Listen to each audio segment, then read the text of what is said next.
Ito na lang mga katagang ng mga natira yan. Ito yung mga old talaga na bahay sa Bigan ni Ilocosur. Yung iba yung mga bago na. Ayan, kalesa. Woo! Hindi po. Iniingatan nila yan para ano.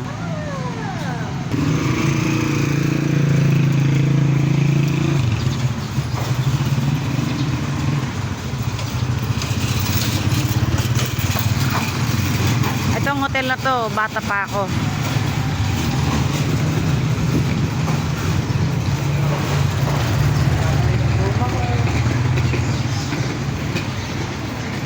Kasalukuyan, nandito tayo ngayon sa Bigan ni Ilocosur.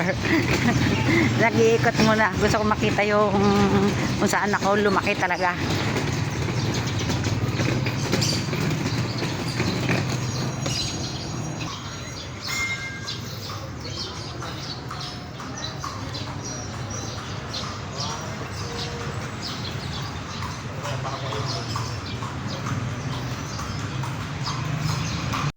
Ito ang pinaka lumang hotel dito sa Bigan, The Cordillera Inn. Tsaka yung police spot, pero wala na yung police spot.